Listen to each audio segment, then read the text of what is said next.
కేసన్ గారంట, ప్రభువా ఆయా చోట్లకి లారీల్లో ఎక్కి వెళ్తున్నాం ప్రభువా, బస్సుల్లో ఎక్కి వెళ్తున్నాం, కొన్ని సామాన్లు మర్చిపోతున్నాం ప్రభువా, ఇబ్బందిగా ఉంది. ఒక కారు నాయన సేవకి కొత్తది నేను అడగట్లే, ఏదన్నా పాతది, ఏదో చిన్నది పాతది అది ప్రార్థన చేశాడంట. మాకు విజయవాడలో ఆసాబు గారు ఒక ఆయన ఉండేవాడు, ఇప్పుడు లేడు, నేను ప్రభు దగ్గరికి వెళ్ళిపోయాడు, మంచి విశ్వాసం. సరే, ఆయన ఒకరోజు అన్న దగ్గరికి వచ్చి, అన్న చెన్నైలో ఒక వ్యాన్, మెటడోర్ వ్యాన్ ఒకటి అమ్ముతారని సేల్స్కి పెట్టారు, తక్కువకు వస్తుంది, మనం తెచ్చుకొని పెయింట్ వేసుకోవచ్చు, మీరు వస్తానంటే వెళ్దామన్నా అన్నాడంట. అన్న పాపం ఆశతో, ఏంటి 2 వారాలు ప్రార్థన చేయగానే దేవుడు అద్భుతం చేశాడంటే, 2 వారాలకి ఇంత పెద్ద అద్భుతం చేశాడేంటి, అన్న వెళ్దాం పద అని వెళితే తిన్నగా చెన్నైకి తీసుకెళ్ళి ఆ వ్యాన్ చూపించాడంట. అది ఒక హాస్పిటల్లో ఉందంట.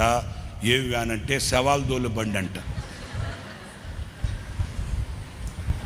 చచ్చిన వాళ్ళు దోల్తల్లా, అంబులెన్స్ కాదు, అంబులెన్స్ అన్న పర్వాలే, లైసెన్స్ ఉంటుంది. ఇలా చచ్చిపోయిన తర్వాత పీరుకలతో బండి, దానికి నాయన ఆ డోర్ ఓపెన్ చేసి చూస్తే లోపల రక్త మరకలు అట్లా ఉన్నాయంటండి. గుండె జల్లుమని అన్నకి ఆయన అడిగాడట ఆసాబ్ గారిని, అన్న ఏందన్నా ఇదంటే ఆయన అంటాడట, ఏం భయపడబాకన్నా, మనకేంటే ప్రార్థన చేసుకుని తీసుకెళ్ళిపోయి దీనికి రంగేసేస్తాం.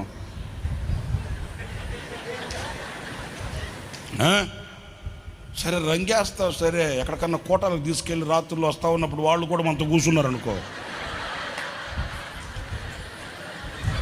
ఎవరాళ్ళు మనకంటే ముందు దాంట్లో తిరిగిన వాళ్ళు ఏంటంటే అలా రారులే అన్న, రారులే అని చెప్తామన్నా, వద్దా అదా అంటే ఆయన అన్నాడట, అన్న తక్కువ రేటుకి వస్తుందన్నా అంటే, తక్కువ రేటు కాదు, ఊరకనే వచ్చినా వద్దు, అంతే అంతే. ఆ పక్కకు వచ్చి యేసన్న గారు, ఏంటి ప్రభా అడిగారు అనుకో,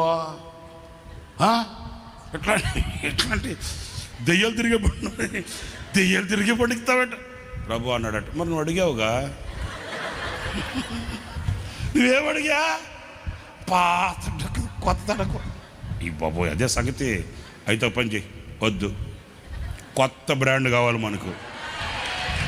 కొట్ట హల్లెలూయా, పాతది గీతది నా జాంతానై, పాతది జాతది వద్దు, ఇంకెప్పుడు కడగనట్లాగా వద్దులే, పాతది గీతది వద్దు, టైర్లు ఏంది, ట్యూబులు ఏంది, రంగులు ఏంది, దయ్యాలు తిరగదు వద్దులే, కానీ కొత్త బ్రాండ్, కొత్తది కావాలి మనకు. దేవుడు అట్లాగే చేశాడండి. కొత్తది మొట్టమొదట టెంపో ట్రాక్స్ వ్యాన్ అన్న కొనుక్కొని మొట్టమొదట అన్న హోల్ ఇట్లకి వచ్చేవాళ్ళు, జనం విచిత్రంగా చూసేవాళ్ళు. ఎందుకంటే ఆ కంపెనీలో ఆ బండి రిలీజ్ అయిన తర్వాత మనకి ఆంధ్రాలో ఎక్కడ లేదా బండి, యేసన్న గారికే మొట్టమొదట బండి.